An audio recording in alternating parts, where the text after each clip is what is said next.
Theater presents Stephen McNally and Billy Burke.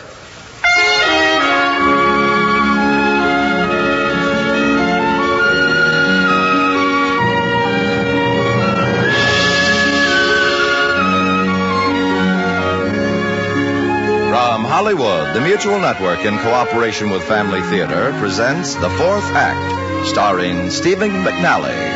And now, here is your hostess, Billy Burke.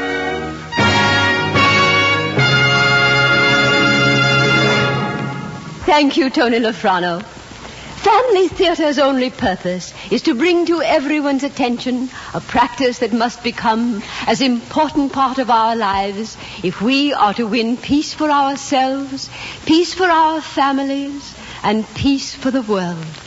Family Theater urges you to pray. Pray together as a family.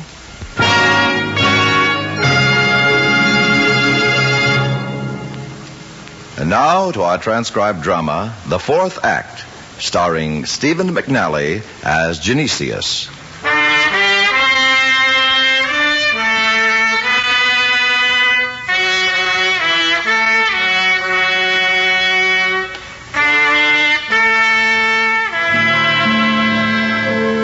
In the year 300, the capital of the known world was Rome. Outwardly, it gave no sign of the decadence that would finally crumble its empire. It boasted an invincible army, a tradition of law, and a flourishing culture. The emperor himself subsidized its theater.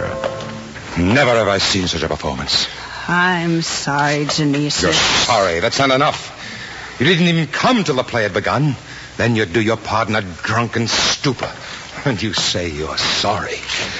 What else can I say? I hope I never have to see another performance like that one. It won't happen again. I'll see to that. No, I'll see to it. May I go now? You'd better go before I forget myself.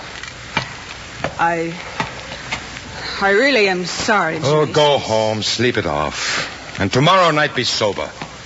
You gave her quite a time. Well, she earned it. Let me see now. I'd better take home some of these plays and study them. There's got to be one here that doesn't put the audience to sleep. Do you know why she did it? Did what? Oh, you mean why she came in here drunk? No. They arrested her husband today. Her husband? Why? Found out he was a Christian. Oh, Well, if I'd known that, I wonder if I could catch up with her. I doubt it. She'll probably be better off without him anyway. Why do you say that? A Christian. Must be something wrong with him. Well, maybe so. All the same, I wish I hadn't given her the tongue lashing I did. I was just looking for someone to blame, I suppose. The play, you mean? The plays we have to act are trash. They're so bad it makes me ashamed to be an actor. You mark my words. One day, Diocletian will come and see how we spend his money. And then? Then we will play one farewell performance, you and I, to the lions in the Colosseum.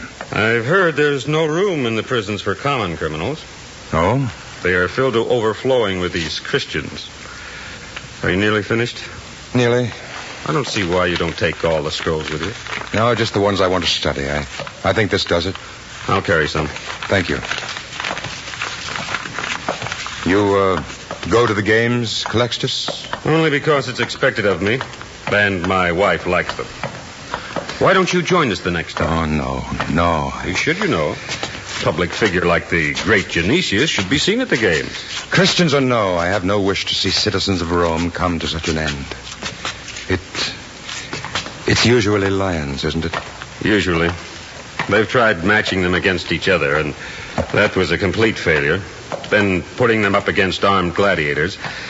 But the fighters didn't like killing when the opponent doesn't fight back, so now it's usually wild beasts or burning. There was a time when it would have been unthinkable to visit such a punishment on a citizen of Rome. But these people, by their very beliefs, make themselves unworthy of being Romans. Did you know they worship goats and fish? I've heard rumors to that effect. Why, their very existence is a threat to our state religion. There would certainly be plenty of room in paganism for another god, but they insist that their god is the only one. Well, I suppose you're right about the Christians, Calixtus. You suppose I'm right? They're a threat to Rome itself. To my mind, there is no greater threat to Rome than Diocletian. He and his reforms, dividing the empire. It could be the ruination of everything we... Mind your tongue. You say this to me? I'm the chief at this theater. I'm aware of that. I was speaking as a friend. After all, Genesius, we have been friends for a long time. I would hate to lose you now because of some chance remark, which to some passerby might sound like treason. You might do well to remember, you are not a politician, but an actor. And as such, have nothing to gain from having a political opinion. On the other hand, much might be lost if you... Oh, there. You two. A soldier at the top of the stairs. Praetorian Guard, he must have heard. No, I don't think so. Did you call? Come up here. He heard your... Is there something you wanted of us? I'm looking for the actor known as Genesius. Don't you recognize him? This is the great Genesius. Is this true? It is true. What business do you have with me? You are to accompany me. For what reason? Or is a citizen still allowed to ask? Of course. You will accompany me because it is the will of the Emperor. What does the Emperor want of me? Well, perhaps you'd better take that up with him. You mean you're taking me to Diocletian? To the Emperor himself? Does it worry you, citizen? Well, a little, yes. Well, if it's any comfort to you, a man of my rank is seldom sent to make arrests. My orders state that I'm merely to see you into his presence. In that case, lead on, Centurion.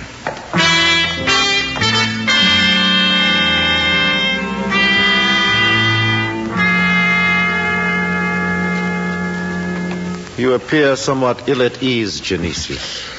Well, I've never been in such an august presence before, my Emperor. Oh. Then you must look to Cletus here. Only a centurion, mind you. Not even a general. Always at ease. But then he has had long practice, haven't you, Cletus? I have, Your Imperial Highness. One of my most trusted aides. But then we've always trusted the military. Enough of that. Actor, we need your talents. My talents, my Emperor? But you already have them. You mean the plays you do in the State Theater? Of course, it's been a long time, but we seem to remember having seen one of those presentations. Which one, Your Imperial Highness? That is beside the point. We mention it only because we have heard reports that the arts seem to be failing Rome. Oh, well, if I may assure you... One moment. We did not mean to cast any aspersions on the abilities of the players. Rather at the plays themselves. We have heard they leave something to be desired in the way of entertainment. Is this true? Very true, Your Highness. Good. Good? We have a solution. You, actor Genesius, shall write a play. I, Your Highness? But I am no Seneca. You have eyes. You will have our support. And we have heard that you are not without humor. You want me to write a comedy, Your Highness? A very funny comedy, Genesius.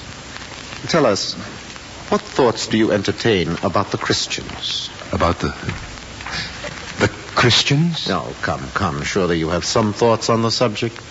Your Highness, I feel that a Rome under Diocletian has little to fear from them. Actor, be wise enough to avoid flattering me when I am looking for straight answers. Yes, Your Highness. Well, then. Well, I've heard that the Christians present a very real threat to the state religion. A very real threat. They scorn the household gods, even Jupiter himself. They refuse to admit the divinity of the emperor. They refuse to go to the games like other citizens. We've changed that for them, haven't we, Cletus? Indeed so, Your Highness. They go to the games now, but not as free citizens of Rome. Now they go as meat for the lions. Genesius, these Christians are the greatest threat this empire has ever known. They must be destroyed utterly. We must fight what they represent until even the memory of it is gone. And you must help us do it. But what can I do? A play. You will write a play. And this time the law will be enforced. Every Roman citizen will see it. If you have to have 1,000 performances, you will write a comedy about the Christians. You will paint them as fools, as anything you like, so long as they are laughable. As you say, Your Highness. We have killed them by the thousands, Genesius. We have burned whole villages, threatened them with worse, but nothing works. Each week there are more than there were the week before. I think we have found the answer now. If we cannot kill them, we will laugh them out of existence. Do you understand? I think so, Your Highness. But, I know so little about them. So little? Your Highness, I could take him to the prisons. Let him meet some of them, talk to them. A thought, Cletus, a thought. What do you think of it? I believe the idea is sound, Your Highness. Good. Then you will begin in the morning. The interview is ended.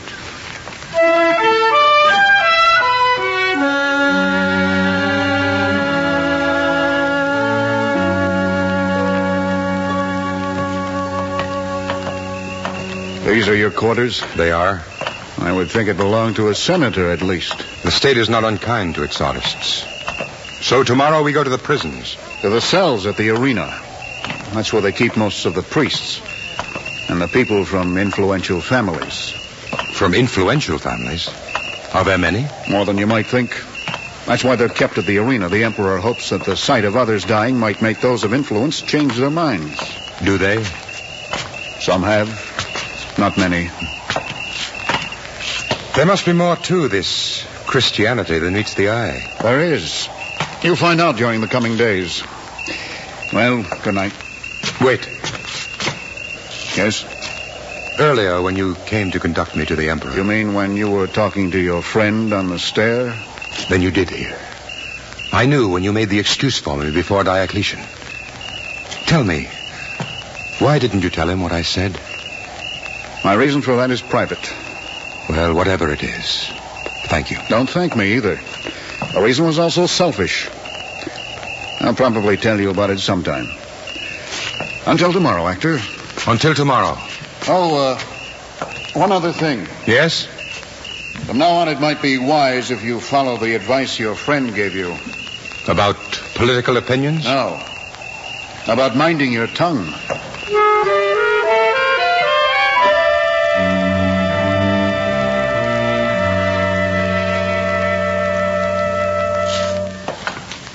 What do you know about them? Nothing. Or next to nothing. I've heard that they worship goats. Yes, I know that you've heard that.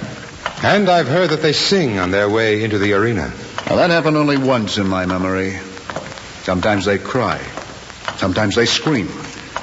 But they go. And the speaking of a single word would set them free. It is a most uncommon bravery they have.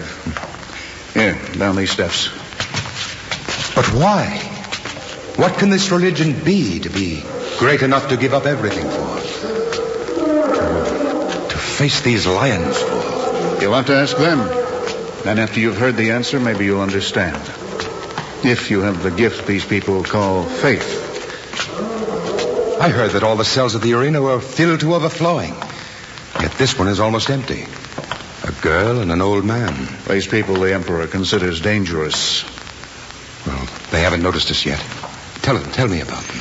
I'll let them tell you about themselves. You have a visitor. Cletus, I thought I have a friend of the Emperor with me. Oh? Bring him in. By all means, bring him in. Go on, Genesius. You two know each other? Your dealings are with the old man. He'll answer your question. Of course. His beard makes it difficult, but I have the feeling I've seen this man before.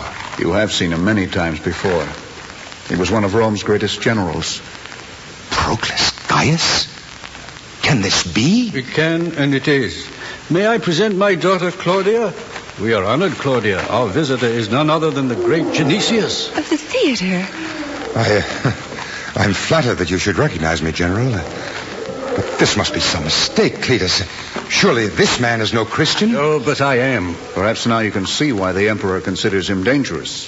If it were generally known that the esteemed Proclus is a Christian, you might imagine the effect, especially upon the military. Indeed I can. I don't mean to seem inhospitable, but I am curious as to the nature of this visit.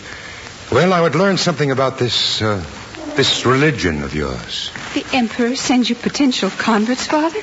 It does seem a little strange, but then Perhaps Cletus has an answer. Sir, the Emperor ordered me to let him talk to some of the condemned. I brought him to you because I thought you could give him a true picture. Diocletian has ordered him to write a play. A play? The kind of a play Judas might have written. I see. Well, Genesius, what would you like to know about Christianity? You will answer my questions then? Of course. All right. First, who was this Judas? He knows the right questions. You underestimated this man, Cletus. Genesius, Judas was a betrayer.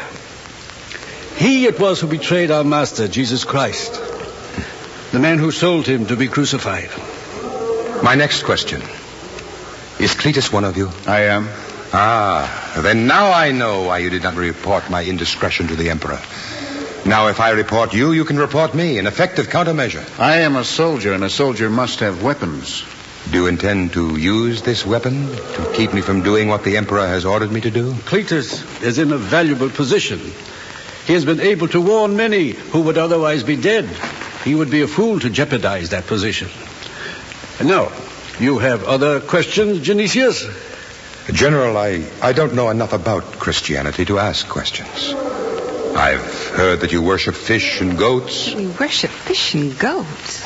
That's what I've heard. That, of course, is ridiculous. I will tell you the whole story, but it might be wise to start by correcting your misconceptions. Sit down, Genesius. I'm sorry I can't offer you a more comfortable seat than a straw-covered floor. Oh, that's all right. And now, about the fish. Merely a sign or a token we used to use to identify each other. Persecutions such as this are not new to us, you know. You say used to use? Now we use the cross. The cross? But a cross brings to mind, well, crucifixion. Jesus died on a cross. Now, about the goat. You said a goat. Well, that's what I heard, General. That could be a distortion of fact by our enemies. You see, Jesus, the Son of God, came to us to die, to sacrifice himself so that we might gain eternal life. A lamb is symbolic of sacrifice, so sometimes we refer to Jesus as he referred to himself on a number of occasions as the Lamb of God. Now you say this Jesus was the Son of God. He is. The Emperor claims to be divine. The Emperor is a fat old man, nothing more nor less. Well, then why do you believe one and not the other when they both make the same claim? There are a number of reasons. I could give you 50. Give me one. Jesus Christ said he was the only Son of God. He worked hundreds of miracles. He couldn't have worked them unless he was who he claimed he was. And he said he would rise from the dead. And 3 days after his crucifixion, he did. He what? Perhaps I had better start from the beginning, if you have enough time to listen. I have the time, and I have been ordered to listen. Fine. Well, the story actually begins before the creation of the world. You see, Genesius, in the beginning, there was God.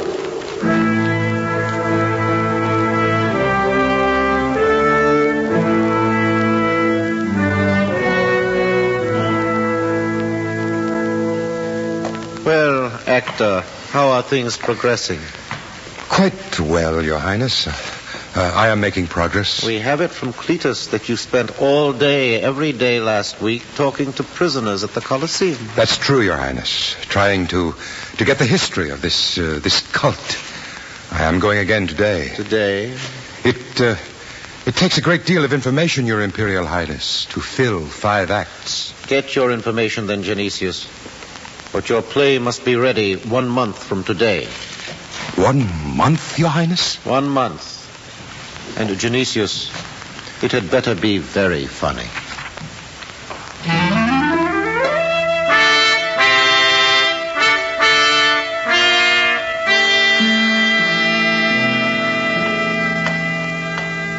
Cletus, wait. I've been looking for you. I didn't think you'd need me today. Well, of course, I can't afford to dawdle now. Diocletian's given me only 1 month, no more. You know, I've been writing everything down. Have you? I do it at night after I get home. as much as I can remember of what Proclus tells me. And you know something? I think perhaps I can write a play which will do your religion as much good as it does harm. With Proclus' help, I'm sure I can do it. Let's go. I'd like to talk it over with him. To the arena? Today? Well, why not? Haven't we been going to the arena all week? Yes, Genesius, but this is the day of the games. The day of the games? Proclus can give you no more help. Oh. Oh, no. I'll arrange for another instructor for you. Perhaps tomorrow. And I'll pray, Genesius, that when your month is up, you'll be ready.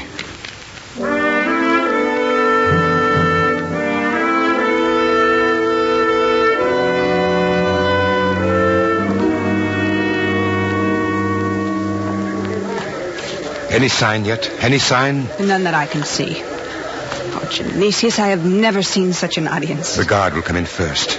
The men will take their stations. Then the emperor. There are no guards, not yet. It's past the hour.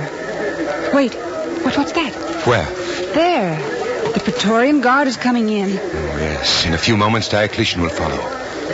Come, I have some last-minute changes to make. Changes? Are you mad? Come. I've forgotten everything. Everything. The emperor himself is on here. Quiet, please. You have all learned to play in 5 acts. You have done this in a remarkable time. And for this, I am grateful. I am going to say something now, and I want no arguments. In fact, I do not even want to hear any comments about it, because there isn't any time.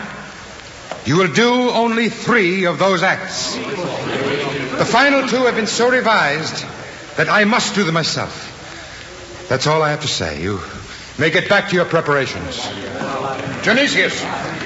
Oh, Cletus, I didn't expect to see you. Come with me, quickly. What's the matter? Come. I don't want to be overheard.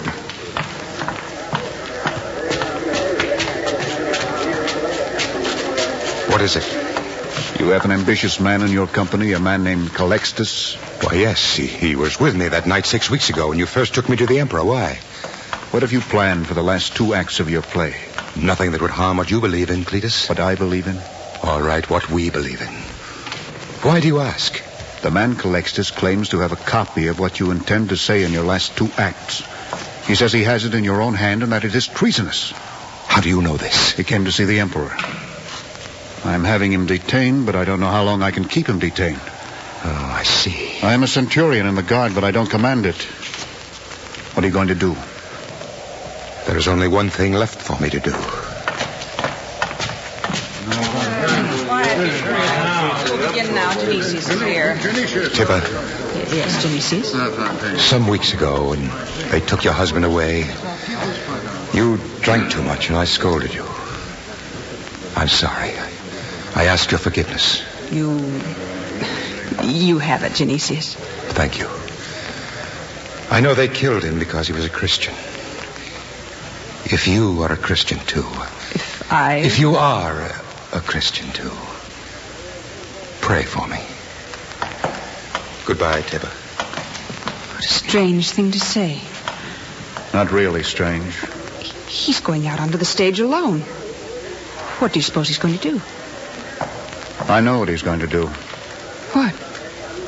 The 4th act.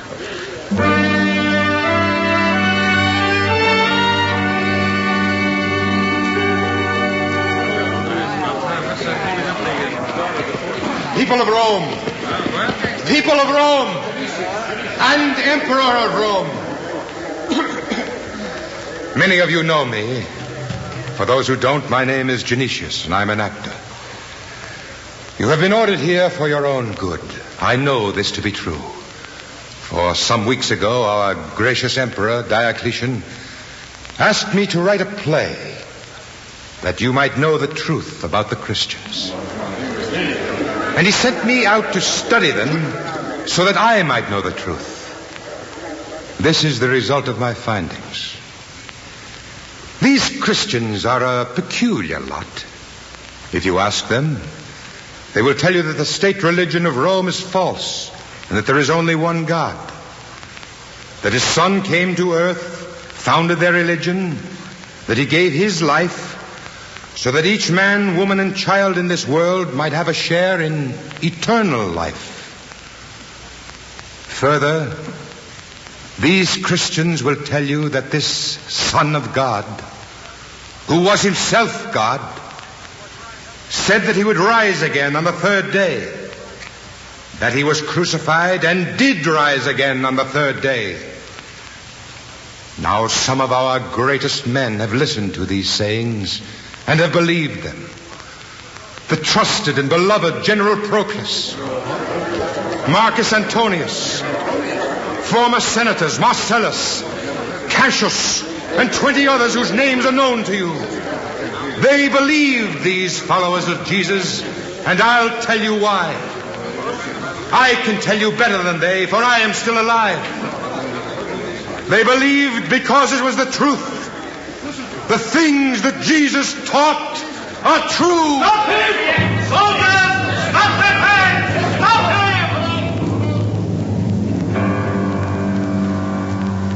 him! On the stage before the audience, Genesius the actor, by order of the Emperor Diocletian, was beheaded for his faith, and thus stepped from his stage before the people of Rome into eternal life and the presence of God.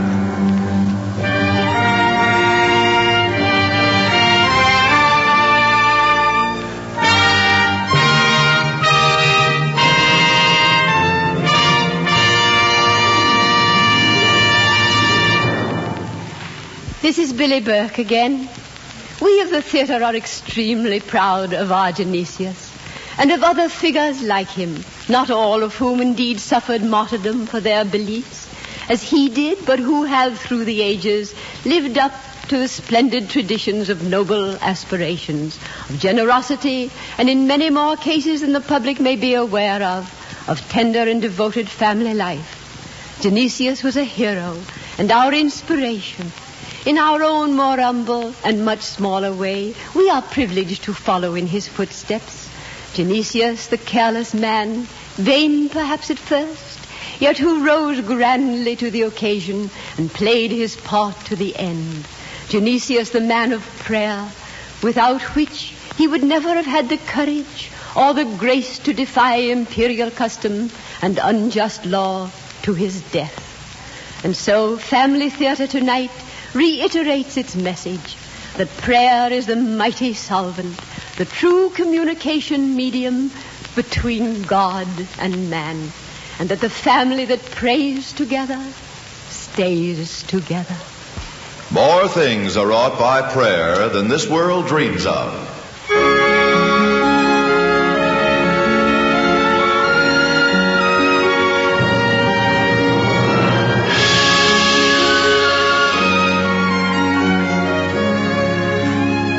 From Hollywood, Family Theatre has brought you transcribed the fourth act, starring Stephen McNally. Billy Burke was your hostess. Others in our cast were Frank Gerstle, Edgar Berrier, John Stevenson, Alice Backus, and Herb Butterfield. The script was written for Family Theatre by Robert Hugh O'Sullivan and directed by John T. Kelly, with music composed and conducted by Henry Mancini. This series of Family Theatre broadcasts is made possible by the thousands of you who feel the need for this type of program, by the Mutual Network, which has responded to this need, and by the hundreds of stars of stage, screen, and radio who give so unselfishly of their time and talent to appear on our Family Theatre stage. To them and to you, our humble thanks. This is Tony Lofrano expressing the wish of Family Theatre that the blessing of God may be upon you and your home, and inviting you to join us again next week when Family Theatre will present Flight Plan, starring Nancy Gates. Scott Brady will be your host. Join us, won't you?